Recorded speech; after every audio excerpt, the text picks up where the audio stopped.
يضل المرسلين لواؤه.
Alhamdulillahirabbil alamin wa bihi nasta'inu ala umuri dunya waddin wassalatu wassalamu ala asrofil anbiya'i wal mursalin wa ala alihi wa sahbihi ajma'in. Rabbi shrah li sadri wa yassir li amri wahlul 'uqdatam min lisani yafqahu qawli.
Ustaz Muhammad Kasmi Bapak Profesor, yang kami hormati Ketua Majelis Taklim Najwatul Hasanah, yang kami hormati Majelis Taklim Husnul Khotimah, yang kami hormati Majelis Taklim An-Nur, yang kami hormati Majelis Taklim Fastabiqul Khairat, yang kami hormati dan kami banggakan orang tua murid RA Al-Khairat dan teman-teman guru semua yang kami banggakan.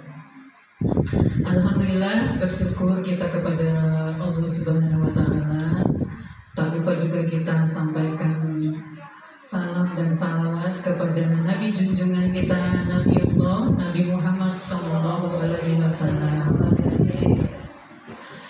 Mudah-mudahan kita beliau menjadi suri tauladan dalam menjalani kehidupan kita ya. Baik, hari ini adalah hari yang penuh kemuliaan karena pada hari ini kita bersilaturahmi ya. Walaupun kita berdekatan ya Ustadz, kadang-kadang bersebelah rumah tak pernah berjumpa ya. Nah, alhamdulillah kita hari ini kita bersilaturahmi ya Ibu.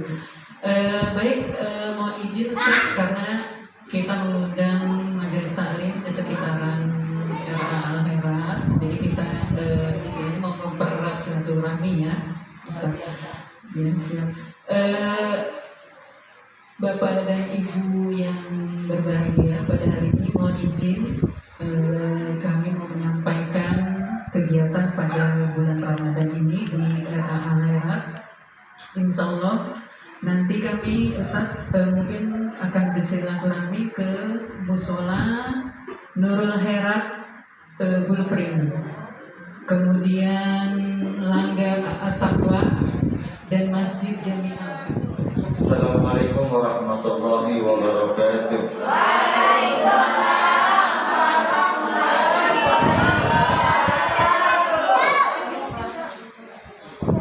Keluarga terindah penuh cinta kasih. Mudah-mudahan di sini dibawa kepemimpinan Ibu kita mendapatkan cahaya dan bersinar. Apalagi di sini juga ada Ibu Sunya. Mudah-mudahan Allah memberikan yang terbaik buat kita. Amin ya rabbal alamin. Alhamdulillahirabbil alamin.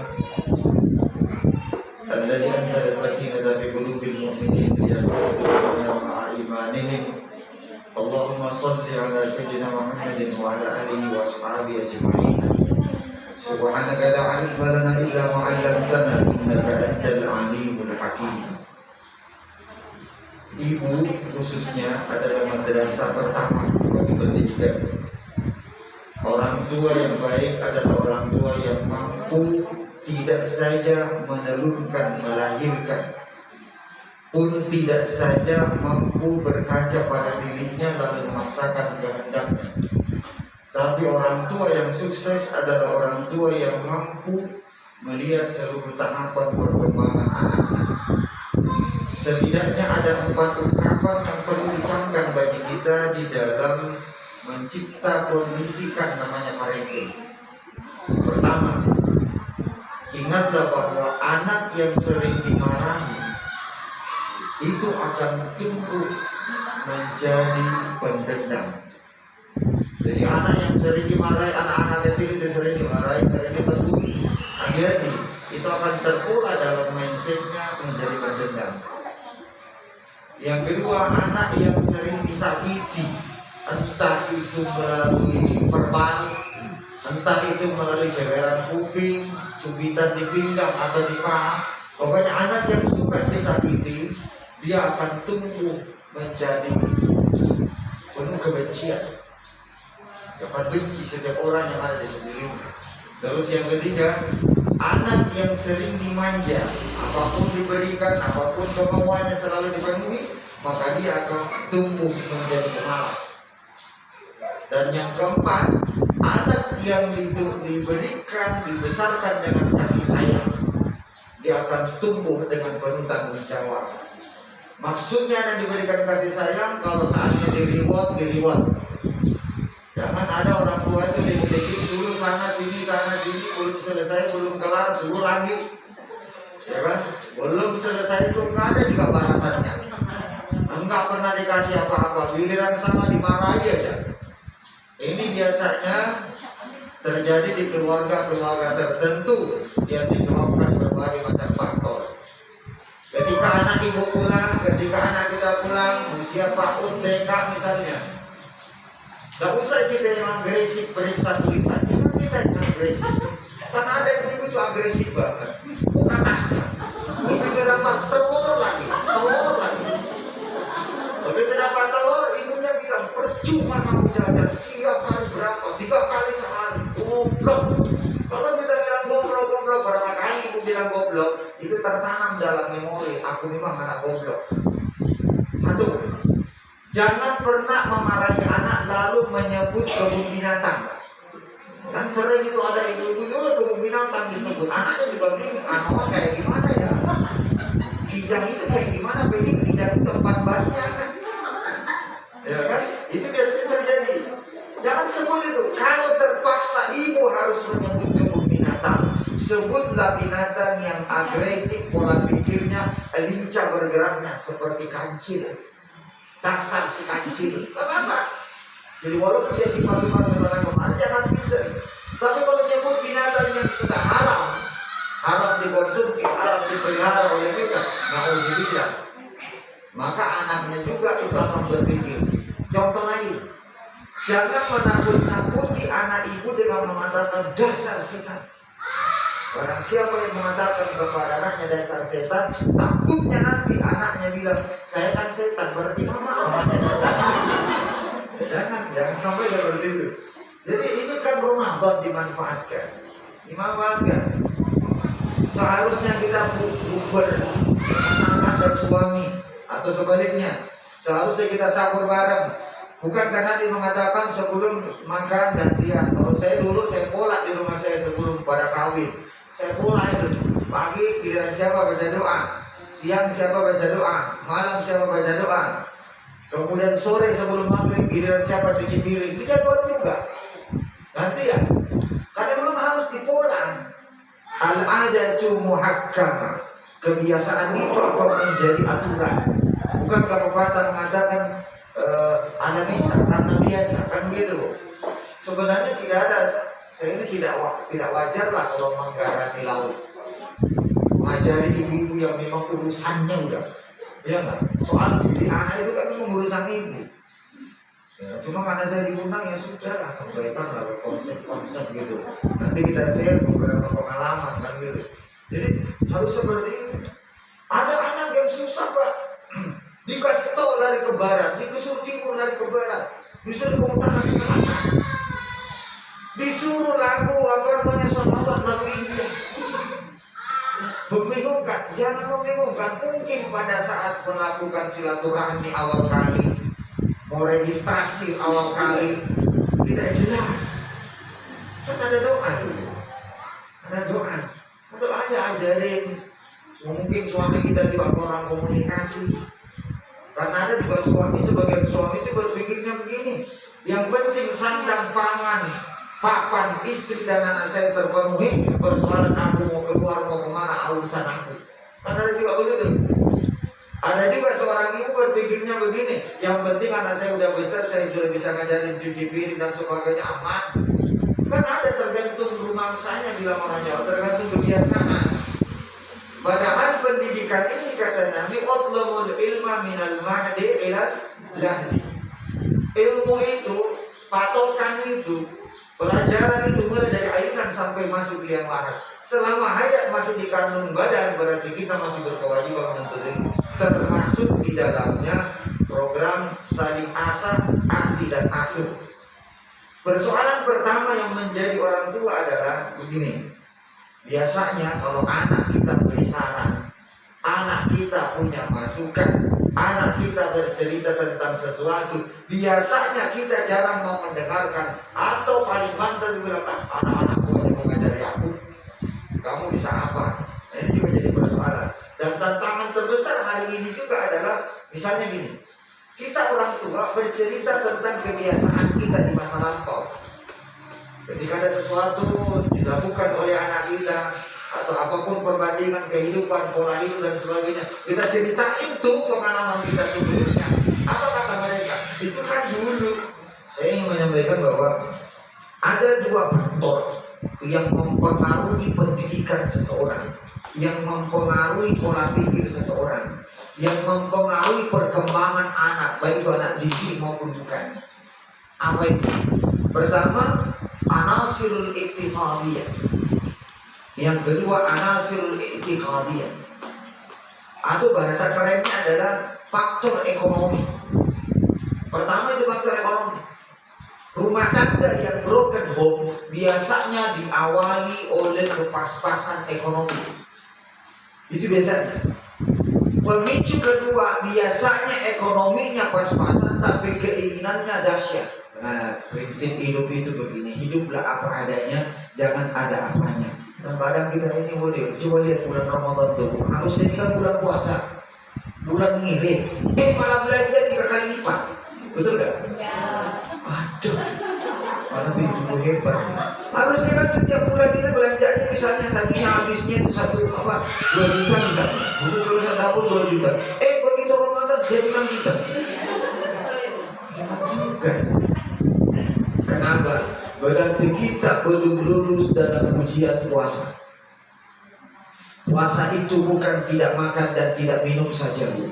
Tapi puasa itu juga bagaimana bisa mengekang selera, mengekang idealisme, menetralisir hajat-hajat yang ada pada diri kita.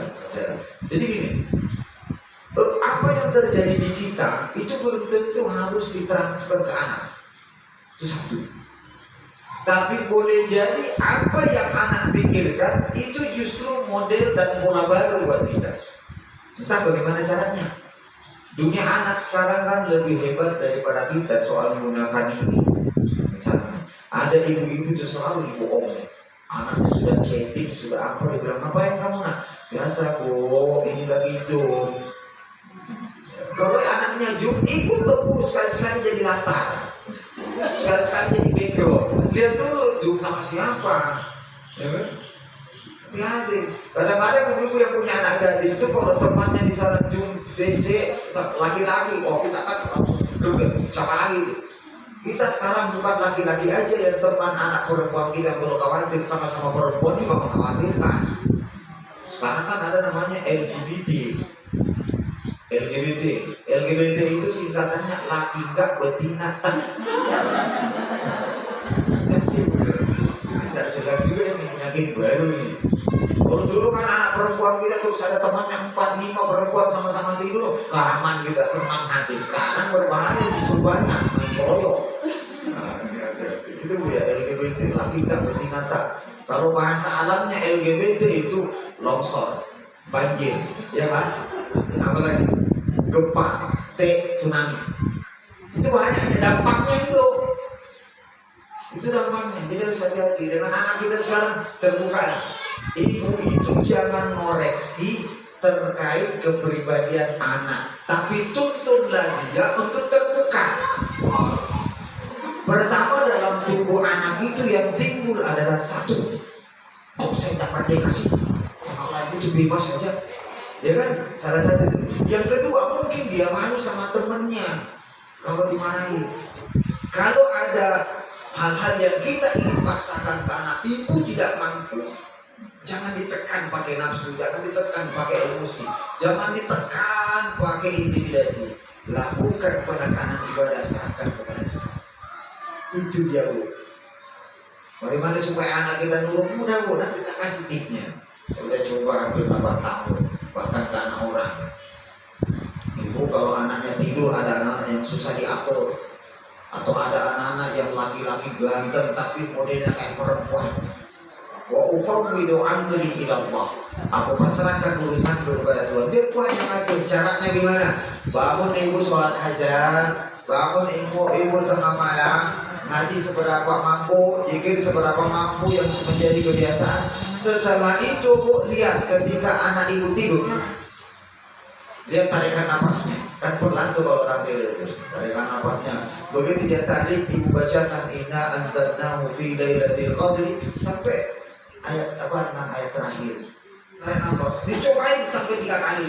Insya Allah Allah menurunkan Al-Quran. Inna anzalnahu fi lailatul qadr. Diturunkannya Al-Quran, dijaga Al-Quran. Kualitas Al-Quran kemana? Banyak doa-doa orang hebat, zikir orang hebat itu dari Quran.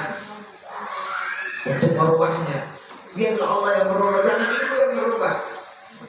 Jadi sekarang ini kan banyak sekali nih teori-teori pendidikan, teori apa ya, pendekatan. Itu dunia pendidikan ada namanya Edward, ada Benjamin Bloom, ada siapa lah? Banyak sekali dulu orang pakar, ada Piaget, pakar-pakar pendidikan yang mampu kita ambil. Saya cuma ingin menyampaikan gini dulu, di dalam mendidik anak di rumah dan di sekolah itu beda. Kalau di rumah biasanya polarisasi itu tergantung kebiasaan orang tuanya. Tapi kalau di sekolah suka tidak suka, kadang-kadang bahkan teori yang tidak kita pakai di rumah itu harus terlahir di sekolah karena tuntutan organisasi, karena tuntutan sistem. Sejatinya adalah kita berusaha menggabungkan antara pola di madrasah, pola di RA, pola di dinia, pola di sekolah atau di komplek itu kita sajikan juga secara berbanding atau saling-saling dengan di rumah. Karena pendekatan emosional anak-anak seperti ibu yang ibu hadapi di RA ini itu kan yang rata-rata operasional konkret. Kalau bahasa psikolognya operasional konkret. Bahkan sebelumnya itu ada anaknya fisiknya bagus, masuk belum dia operasional konkret, namanya pra-operasional. Kan gitu. Kemudian nanti setelah itu masa pendidikannya usia tertentu, katakanlah usia 4 tahun, itu giat-giatnya. Sebagian anak itu hormonnya bagus, sebagian anak brainnya bagus, makanannya, suplemennya bagus, aktif. Tapi ada usia 4 tahun ini belum. Jangan khawatir, karena Nabi memang mengatakan adibu auladakum waktu bisa baik pada usia 7 tahun. Memang dunia pendidikan itu, sholat itu diajarkan 7 tahun. Jadi kalau 4 tahun jangan terlalu dipaksa. Khawatirnya pada saat kecil masa PAUD ini terlalu dipaksa, besok pada usia 18-20 tahun itu macet. Ibarat mesin kan dipaksa udah dirinya, endingnya juga akan berkurang. Kapasitas kita ini sama dengan kelistrikan. Kapasitas tubuh, anatomi dan segala sel yang ada ini seperti dengan mesin. Kita harus memiliki pemikiran yang komprehensif. Jangan malu bertanya kepada teman, jangan malu minta saran dari orang-orang yang dianggap bisa, karena hidup ini memang membutuhkan orang lain. Mungkin itu kalian. Mohon maaf, tidak ada maksud saya menggarami laut, mengajari inti berenang. Kita cuma share saja. Manusia yang paling baik adalah bisa mengerti sahabatnya. Orang yang paling jahat adalah orang yang selalu dimengerti. Mudah-mudahan kita ketemu di sini, di surga juga ketemu. Barakallahu fikum.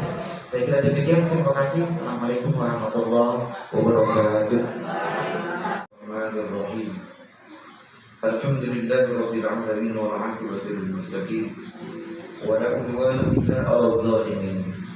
Allahumma shalli ala sayyidina Muhammadin fil awwalin wal akhirin wa sallallahu tabaraka wa ta'ala kulli sahabati Rasulillah ajma'in. Allahumma innaka ta'lamu sirrana faqbal ma'ziratana ya ilahana la ilaha illa anta subhanaka inna kunna minadh dhalimin.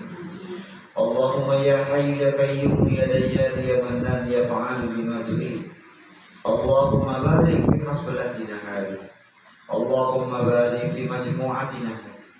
Allahumma barik fi ilmina. Allahumma anfa'na bima 'allamtana wa 'allimna bima yanfa'una wa zidna 'ilman warzuqna rahmah.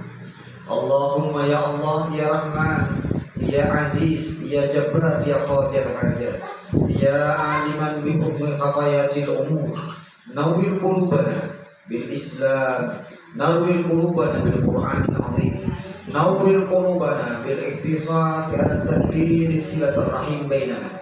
Allahumma ya Allah ya Karim, ilaika natawassal wa ilaika natawajjah, ilaika rabbuna, ilaika maqasiduna, faqbal ma'ziratana ya Rabb Musa wa Harun, ya Rabb ilahal awwalin, ya Rabb Muhammadin sallallahu alaihi wasallam. Allahumma daqatil asbab illa min wa qabatil amal illa fi وانسدت الترب إليك يا رحمن. اللهم اصلح لنا ديننا الذي هو عصمة أمرنا، واصلح لنا دنيانا التي فيها معاشنا، واصلح لنا آخرة التي فيها معادنا، واجعل الحياة زيادة لنا من كل خير، واجعل الموت راحة لنا من كل شر. اللهم ربنا هب لنا من أزواجنا وذرياتنا قرة أعين واجعلنا للمتقين إماما. ربنا آتنا من لدنك رحمة وهيئ لنا من أمرنا رشدا. ربنا آتنا في الدنيا حسنة وفي الآخرة حسنة وقنا عذاب النار. والحمد لله رب العالمين.